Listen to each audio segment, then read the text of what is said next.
Actually वो back screen पे चला गया था। So I was talking about yoga is the art work of on the canvas of my body mind and soul.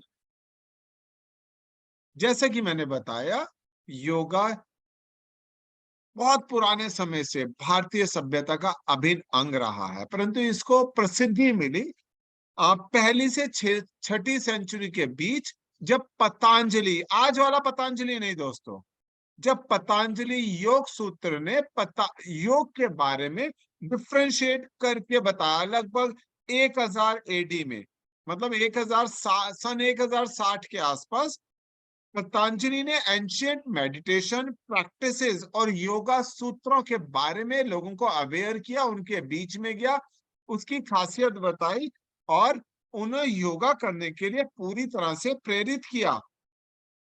कारण लोगों तक प्योर कॉन्शियसनेस पहुंचाने का। याद रखिएगा, एंशियंट टाइम से लोग थे, उन्होंने अलग अलग तरीकों से खुद को स्वस्थ रखने पे काम किया। जिम्नास्टिक है, रेसलिंग है, डेली की वर्कआउट की चीजें हैं, आप समझते हैं। बट उसके बीच में योगा ने कैसे लोगों के जीवन को बदला, इसके बारे में पतंजलि ने बहुत महत्वपूर्ण काम किया अपने समय में।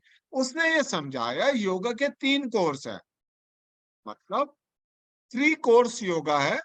पहला कोर्स है फिजिकल, जहां पे आप योग मुद्राओं, आसन के द्वारा अपने शरीर को स्वस्थ करते हैं, जैसा उसका एक पार्ट आज शालू ने करवाया। दूसरा पार्ट है ब्रीदिंग एक्सरसाइजेस, जिससे आप अपनी चेस्ट और अपने अंदर ऑक्सीजन के प्रवाह को संतुलित करते हैं। और तीसरा पार्ट है स्पिरिचुअल, जिसको पतंजलि प्रैक्टिसेस के नाम से जाना गया। इन 3 सूत्रों पे योगा के बारे में हमने जाना और सीखा बहुत अच्छे तरीके से। ऐसा नहीं है कि योगा उस समय कुछ नया था। योगा हमारे ऋषि मुनियों का एंशिएंट टाइम से खुद को स्वस्थ रखने का साधन रहा है। योगा भगवान की उपासना का साधन रहा है। योग, जब आप आध्यात्मिक रूप से अपने शरीर को स्टेबल करते हैं, शांत करते हैं और उसको उस परमात्मा के साथ कनेक्ट कर पाते हैं, इस तरह से फिजिकल, मेंटल और स्पिरिचुअल एक्सरसाइजेस के कॉम्बो को योगा के रूप में जाना गया और समझा गया। फिजिकली हम खुद को स्वस्थ करने के लिए मैंने बताया, ब्रीदिंग बताई, और उसके अलावा जब हम कंसंट्रेशन के वर्कआउट्स करते हैं, जो अंत में शालू ने आपके साथ कराया मेडिटेशन, उसके द्वारा हम खुद को स्टेबलाइज करते हैं अपनी जगह पे, और इस तरह से हमारा शरीर इन तीनों एरियाज में मजबूत बनता है हर दिन के बीतने के साथ।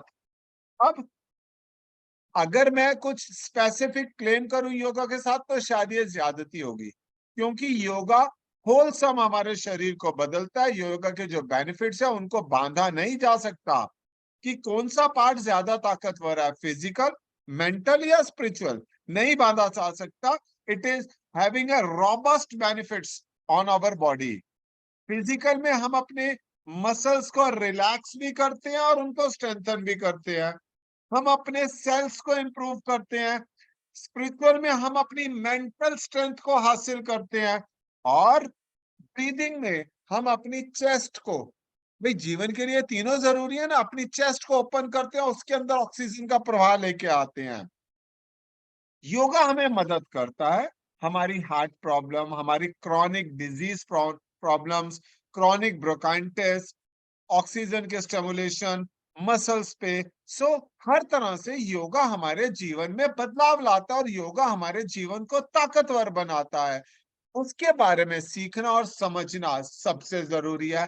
तो क्या हम बातों से सीख सकते हैं? नहीं दोस्तों, बिल्कुल नहीं सीख सकते। उसके लिए हमें प्रैक्टिकल प्रैक्टिसेस में जाना चाहिए, जो हमारे मॉर्निंग सेशन में होती हैं। अब ये जो प्रैक्टिसेस हैं, इनका हम किस तरह से बेनिफिट उठा सकते हैं, इसके प्रैक्टिकल पार्ट की ओर मैं आपको लेके चलता हूं।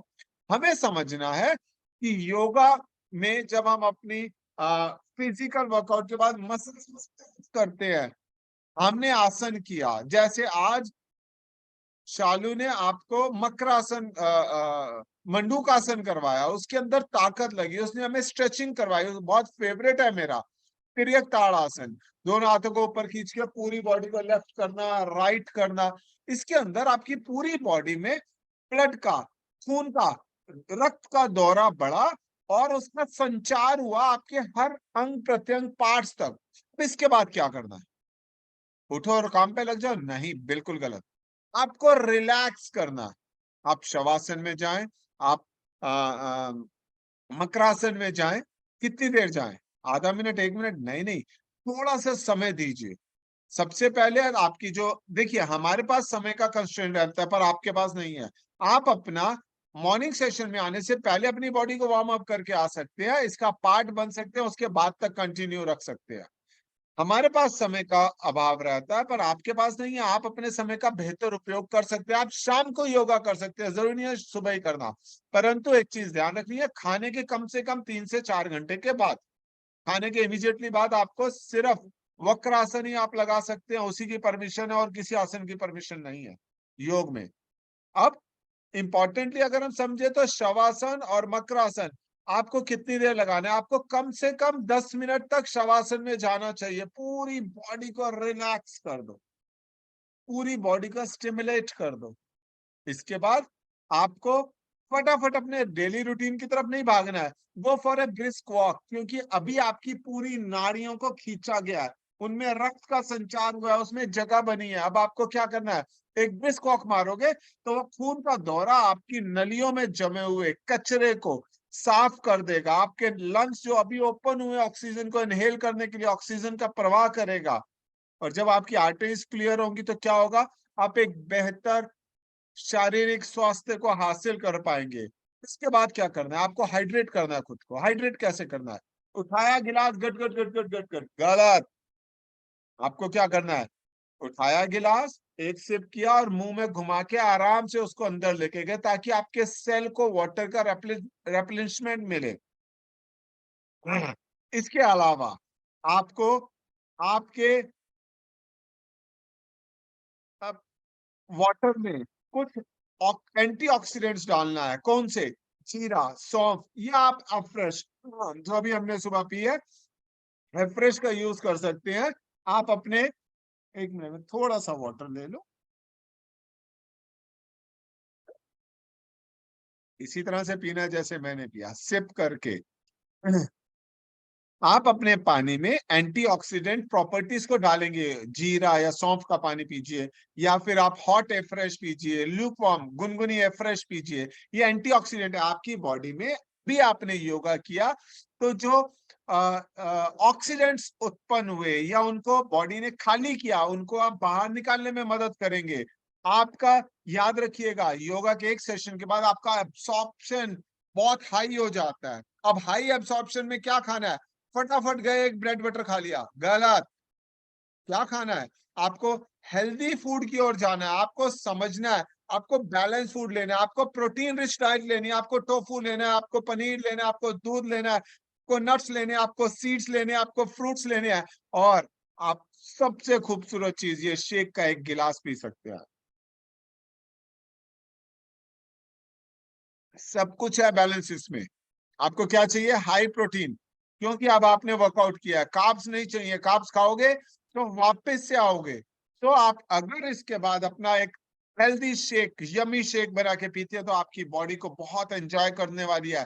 आपको हर दिन को ऐसे जीना है जैसे वो आज आपका आखिरी है। मस्त रहें, अपने पॉजिटिव विचारों को लाएं। This is the fifth point what you have to done. You have to go for positive mantras की चैंटिंग अपने दिन को स्टार्ट करने के लिए। जैसे ही अपना वर्कआउट के बाद आए, फटाफट मोबाइल उठा के नहीं लगना। क्या करना है? मोबाइल रखा साइड पे, अपने आप को काम, कंपोज, अपने दिमाग को ताकतवर करे। आज उसे ऑक्सीजन मिली, आज उसको खूबसूरत खाना मिला, और इसके बाद अपने दिन की शुरुआत करिए। देखिए क्या शानदार दिन आपका जाने वाला है। सो मैंने आपको थोड़ी सी योगा हिस्ट्री के बारे में बताया, किस तरह से वो हमारे शरीर रूपी कैनवस पे खूबसूरत आर्ट वर्क करता है, हमने इसके बारे में समझा। दोस्तों, आपको रोज हमारे फिट पार्स फैबुलस न्यूट्रिशन क्लब में आके इन चीजों को सीखने, आज आपने बहुत सारे रिजल्ट्स जाने। कहीं शालू थी तो कहीं प्रियंका, रिमाली थी तो कहीं अनु थी तो कहीं शिल्पी थी। आपको समझना है, चाहे वो सरला जी हैं, चाहे वो एसपी सिंह साहब है, जिन्होंने अपने जीवन का एक तरह से अंत मान लिया था, पर आज वो अपने जीवन को ताकतवर तरीके से जी रहे हैं और ये काम एक दिन में नहीं होगा। याद रखिएगा, it is going to take time, it is going to take practice with you. कितने लोगों को समझ में आया कि वो इस दुनिया में आके खुद को बेहतर कर सकते हैं, उनसे जानते हैं